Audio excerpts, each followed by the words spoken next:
Shalom and welcome to Temple Talk. This is Yitzhak Ruvain speaking to you from south of Jerusalem here in the holy, beautiful land of Israel.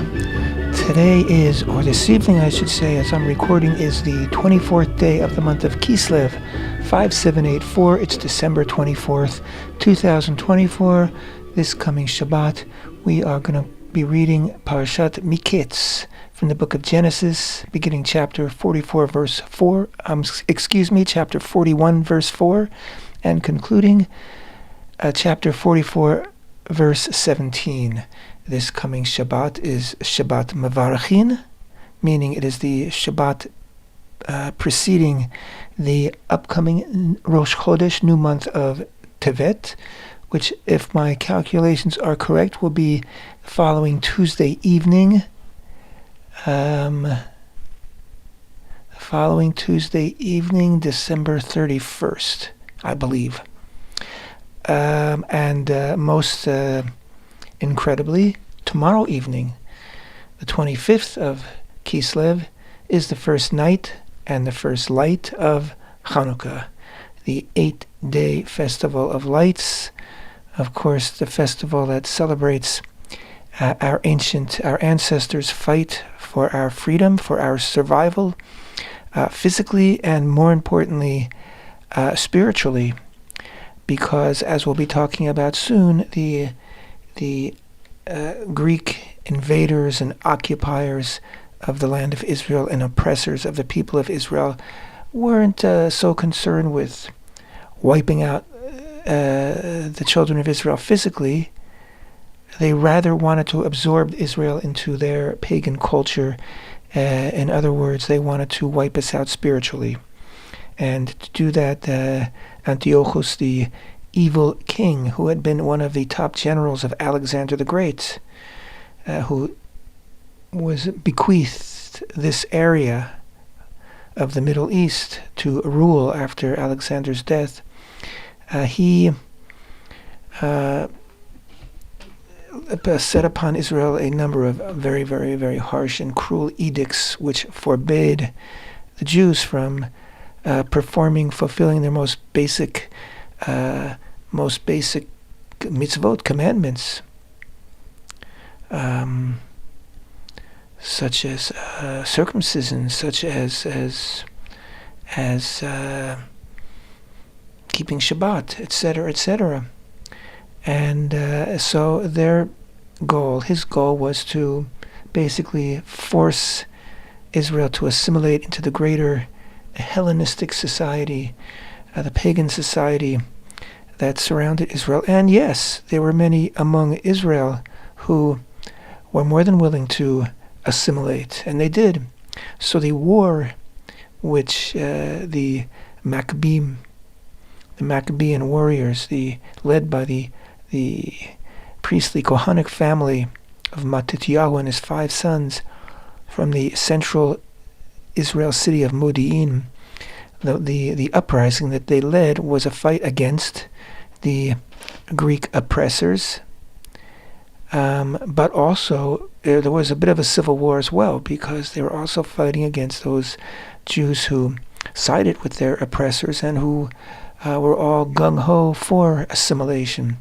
So it was a long, protracted battle, many ups and downs, many victories, and also some very harsh and severe losses. And along the way, of course, the Maccabees, also known as the Hashmonaim, a family name designation given them in Hebrew. Along the way, they liberated Jerusalem. They retook the Holy Temple that the Greeks had plundered and had contaminated, defiled. And, of course, that leads us to the famous story of Chanukah, when the Kohanim, the priests, very, very urgently repaired and purified the vessels, the temple vessels, temple implements, including the altar, the great stone altar, which they had to completely take apart because the stones had been defiled and they could not be used again, and build a new altar. And, of course, the famous story of the menorah, which had been stolen. And so they made a makeshift menorah out of steel rods, a very simple menorah. And, of course, the very, very famous story, which is sort of the ikar, the heart of the Hanukkah celebration. That is the single cruse of oil that they found. They found one seal that was still sealed with the seal of the Kohen. They found amongst the plunder and the disarray that had been left by the Greeks, and so this was untouched. So it was still pure, and it was enough to fill the 7 menorah lamps for a single day. And in the meantime, they would go out and harvest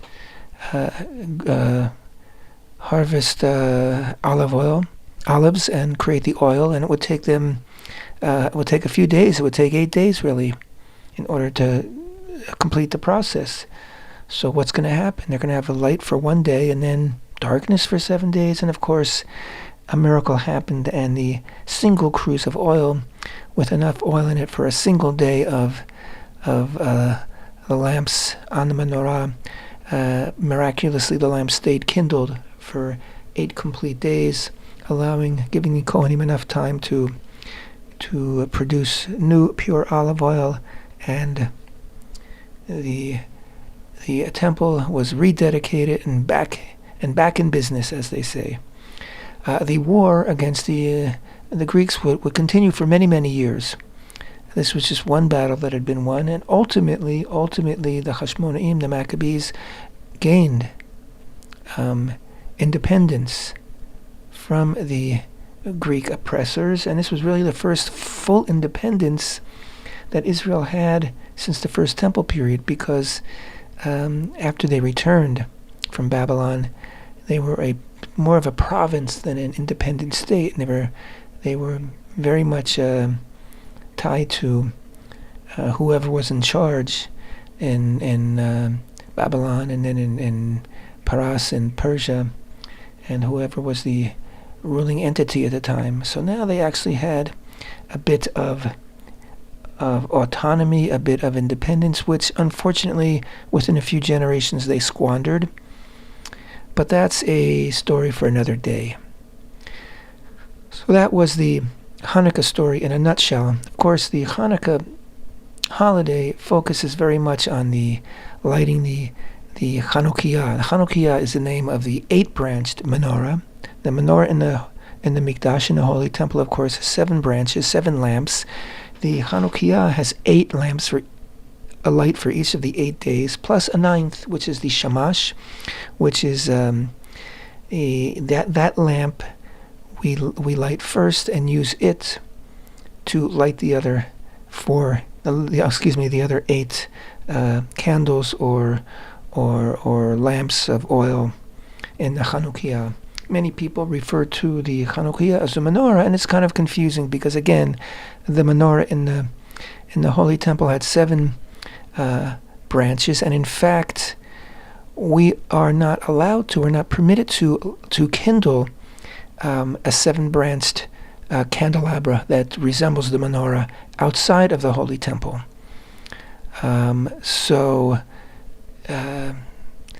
If for no other reason, that would be a reason why the Chanukah has 8, and as I say, even 9 candles on it.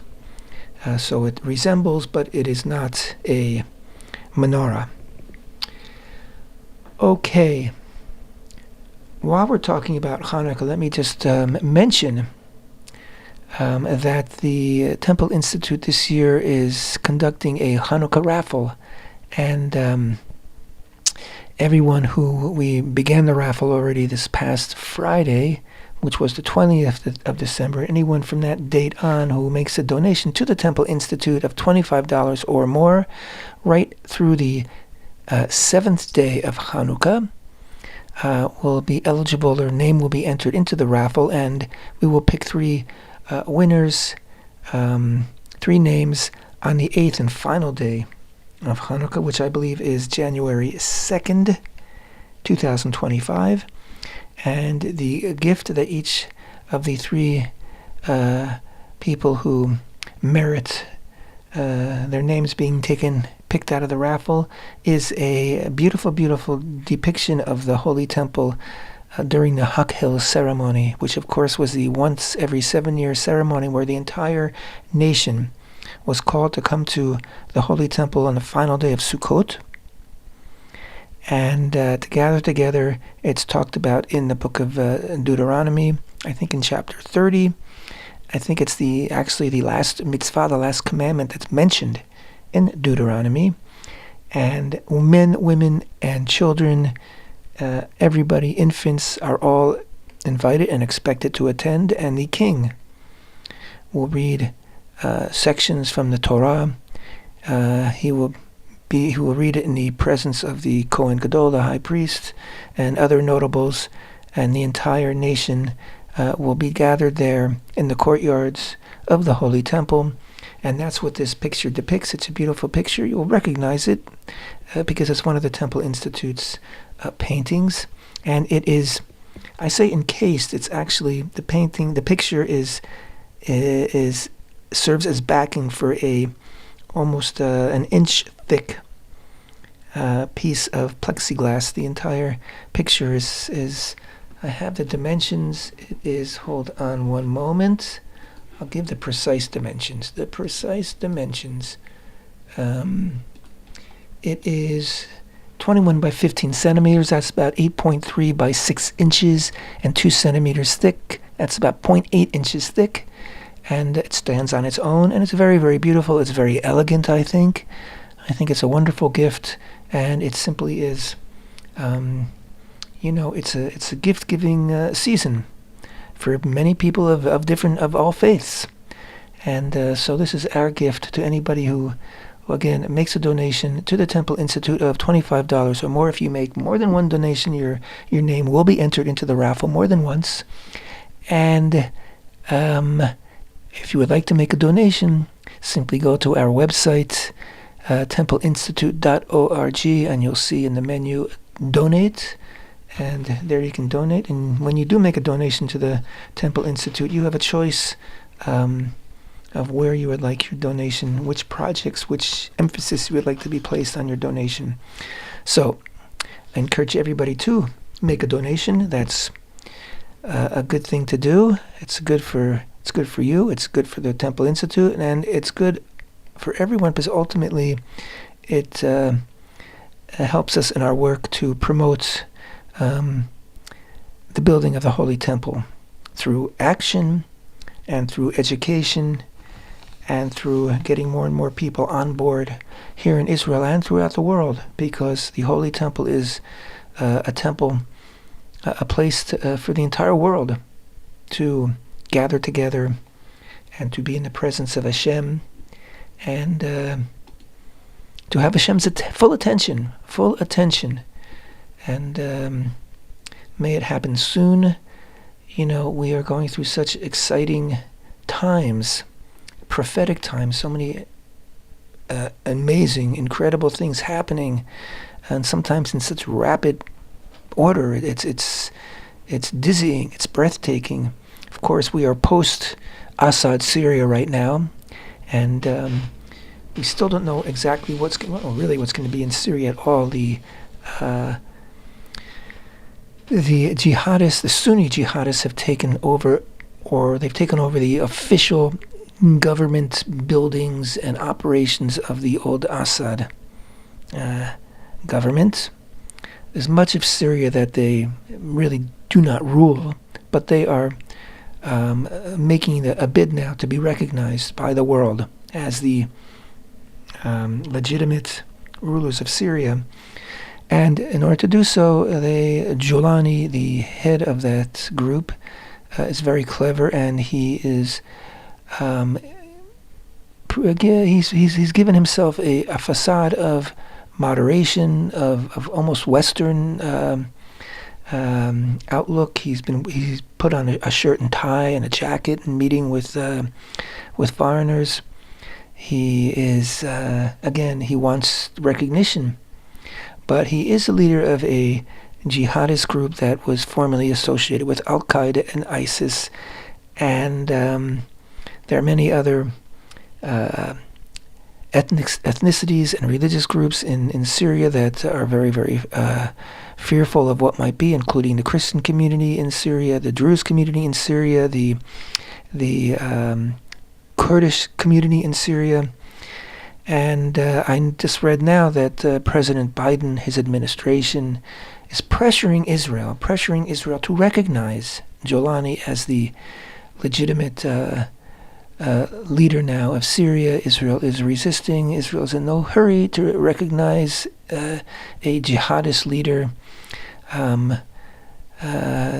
because jihadist leaders, they don't like Israel. He has sort of said he has no beef, no fight with Israel. But again, Israel is being very cautious. Of course, as you know, Israel has entered, its military has entered into Syrian land that's adjacent to the Golan Heights for the purpose of being prepared to defend Israel against any attempted attacks or incursions. And in the meantime, Turkey, Erdogan, who is a fanatic Muslim, Sunni Muslim jihadist, he already has his parliament chanting that they're going to conquer Jerusalem, and he has been supporting these jihadists all along, and he continues to support them. So praise God, Assad's gone. Praise God, the land bridge between Iran and Hezbollah has been severed, because the Sunnis hate the Shias, and Iran is Shia, and the new jihadis in Syria are Sunnis. But as unfortunately so often happens here in the Middle East, the fall of one bad government often leads to the rise of a new bad government, a new bad entity. So Israel is being very, very cautious here, and I advise everybody to keep your powder dry, because we don't know what's going to be. And again, I must say that here in Israel, we are counting the days. We are counting the days till January 20th, when Trump will re-enter into the office of the president, and we'll have a new administration who has already been giving very, very strong signals to Israel and to the world that they will fully support Israel. They are fully on board in our fight, and it sounds like it's going to be an American effort as well to finally completely quell the Houthis and to get our hostages back, American and Israeli and other nationalities who are still being held hostage in Gaza, and to ultimately put an end to the Iranian nuclear project, and hopefully see the passing of the Islamic Republic of Iran, and hopefully the people of Iran will return to power and have say in their future, and steer their country in a much better and more peaceful manner. So yeah, all these things are happening, and again, Chanukah, the fight of the Maccabees against their oppressors, we're still doing it. We're still doing it today here in Israel, and Jews are really fighting for their survival around the world right now because of the rise in anti-Semitism.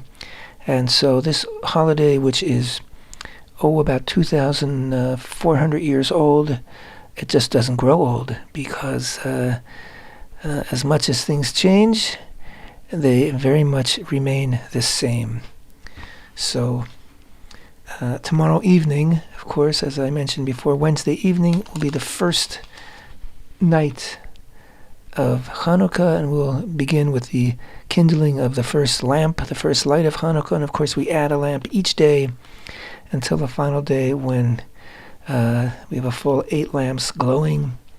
And we'll, of course, next week, next Temple Talk, which will be in the middle of Chanukah, we'll talk much more about Chanukah. For now, let's go on to this week's Torah reading, Miketz, Parshat Miketz, which, as I mentioned before, begins in the book of Genesis, chapter 41, verse 4, concludes chapter 44, verse 17, and this is the continuation of the saga of Yosef and his brothers. And where we last left off, last week's Parsha, Vayeshev, the last final scene was basically Yosef in prison, having been accused of raping the wife of his master Potiphar. That was a false claim, but the wife, frustrated and angry and hurt that Yosef denied her advances, she decided to frame him, and he was put in prison. But once in prison, the warden of the prison was so taken by Yosef's abilities and charm that he put him in charge, basically, of the prison, of the other prisoners.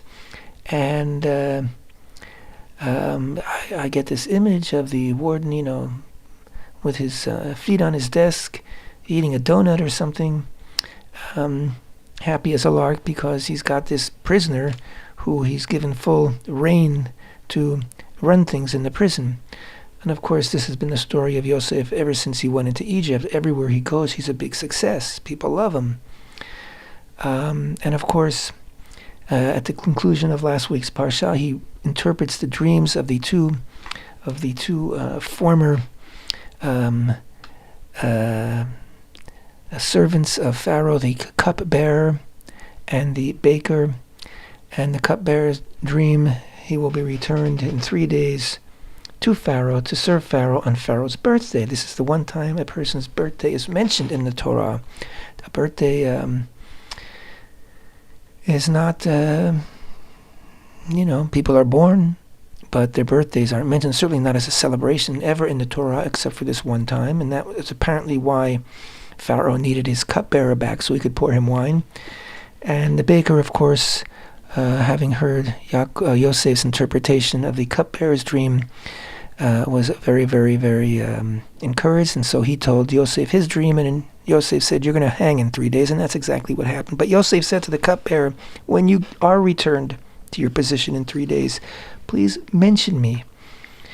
Don't forget me. Mention me to Pharaoh, because I'm here. I shouldn't be here." And of course, the cupbearer, the last thing that we read, last week's Parsha, is that the cupbearer forgot Yosef. So now we jump ahead 2 years later.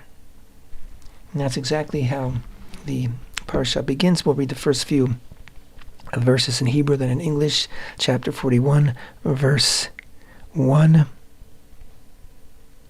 I keep saying chapter 41, verse 4, but it's actually chapter 41, verse 1. I apologize for that mistake. Vayihi miketz shenatayim yamim ufar'o cholem v'hine omed al yaor v'hine min hayaor olot sheva parot yafot mar'eh uvriot basar v'tire'ena ba'ahu. It happened at the end of 2 years to the day Pharaoh was dreaming that, behold, he was standing over the river, the Nile, of course, when, behold, out of the river there emerged 7 cows of beautiful appearance and robust flesh, and they were grazing in the marshland. Then, behold, 7 other cows emerged after them out of the river, of ugly appearance and gaunt flesh, and they stood next to the cows on the bank of the river.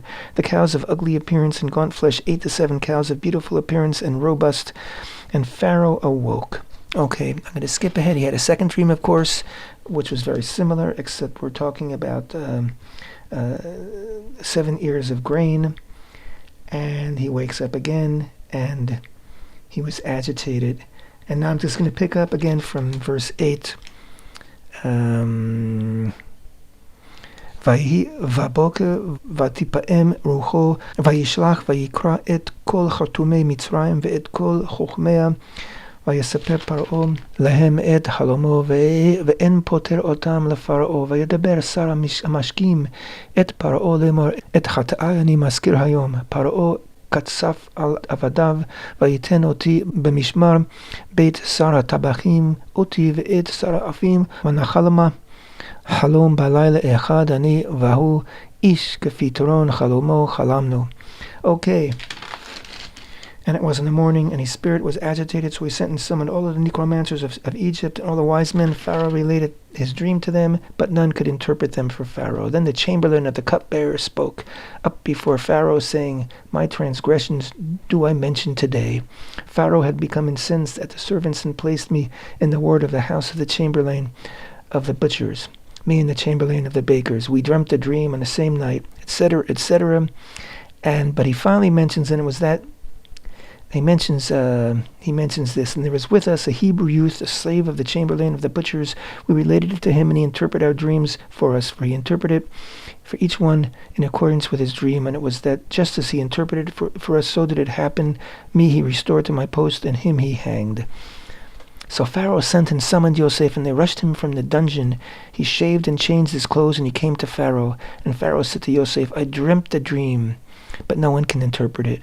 Now I heard said of you that you comprehend the dream to interpret it." Yosef answered Pharaoh, saying, "This is beyond me. It is God who will respond with Pharaoh's welfare." Okay, so there's this Pharaoh has these dreams. He's agitated. What's going on? I can't understand these troubling dreams. He calls in all the wise men, all the magicians, necromancers. Nobody can interpret his dreams. And then, of course, the cupbearer says, I gotta fess up. There was a guy in prison with me, etc., etc. And then Yosef comes. They quickly clean him up, shave him. He can't appear before Pharaoh in his prison clothes. So they really clean him up.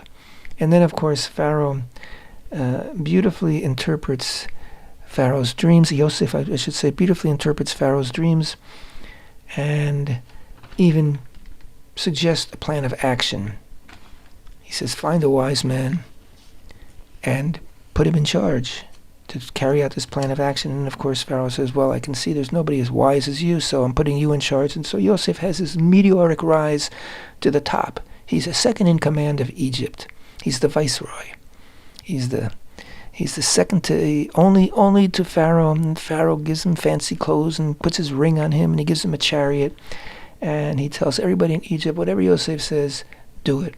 Again, we have this case where, just like the Potiphar, when Yosef first arrived and it was his slave, he became the steward of his entire household and in the prison, and now, of course, here in the court of Pharaoh. And, he's just one success after another, from strength to strength. In the meantime, back on the ranch in Canaan, nothing's happening. But we read about Yosef has all the grain of the good 7 years. He has it all put into silos, storage. And then when the 7 years of famine come, he starts to distribute it. And then, of course, that's when the brothers and Yaakov return to our story because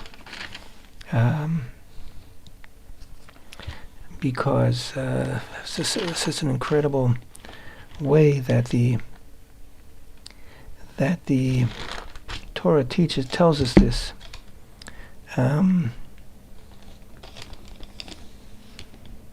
Looking for it.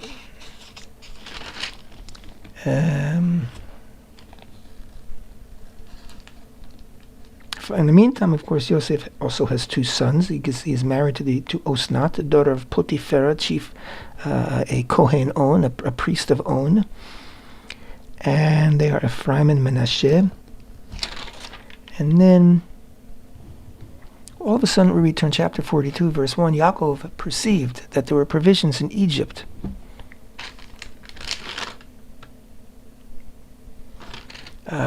So Yaakov said to his sons, this is so funny. This particular translation says, "Why do you make yourselves conspicuous?"